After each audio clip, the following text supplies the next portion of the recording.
आज का विषय कर्म ही सच्चा धर्म है। प्रिय सज्जनों, माताओं एवं बहनों, आज हम एक ऐसे विषय पर मनन करने के लिए एकत्र हुए हैं जो हमारे जीवन की दिशा बदल सकता है। हम अक्सर धर्म को मंदिरों, तीर्थों और पूजा पाठ तक सीमित समझ लेते हैं, लेकिन क्या वास्तव में धर्म इतना सीमित है? हमारे शास्त्र, विशेषकर भगवद गीता, हमें एक गहरा संदेश देती है। कर्म ही पूजा है और निस्वार्थ कर्म ही सच्चा धर्म है। जब मनुष्य अपने कर्तव्यों को पूरी ईमानदारी और समर्पण से निभाता है तो वही उसका पूजन बन जाता है। एक शिक्षक जब बच्चों को सच्चे भाव से ज्ञान देता है, एक डॉक्टर जब मरीज की सेवा को अपना धर्म मानता है, एक किसान जब धरती माता की सेवा करता है, तो उनका हर कर्म पूजा बन जाता है। इसलिए हमें ये समझना होगा कि पूजा केवल मंदिर में दीप जलाने से नहीं, बल्कि अपने कर्मों को उज्जवल बनाने से होती है। श्री कृष्ण ने गीता में कहा, कर्म करो, फल की चिंता मत करो।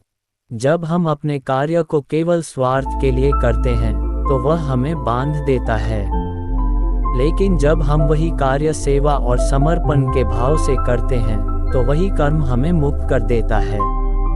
निस्वार्थ कर्म ही आत्मा को शांति देता है और जीवन को ऊंचाई पर ले जाता है। धर्म केवल ग्रंथों में नहीं, बल्कि हमारे व्यवहार में झलकता है।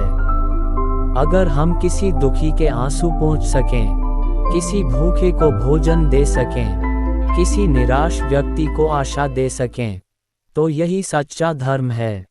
किसी के चेहरे पर मुस्कान लाना ईश्वर की सबसे बड़ी पूजा है। धर्म केवल सुनने या बोलने की वस्तु नहीं है, ये जीने की कला है। जब हमारी वाणी मधुर हो, व्यवहार सरल और पारदर्शी हो और विचार पवित्र हो, तो हमारा पूरा जीवन ही धर्म में बन जाता है।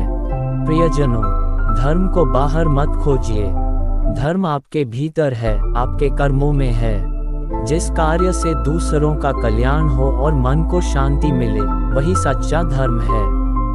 आइए हम सब ये संकल्प लें कि हम अपने हर कर्म को सेवा और भक्ति से जोड़ेंगे और अपने जीवन को एक जीवंत धर्म बना देंगे। जय श्री कृष्ण।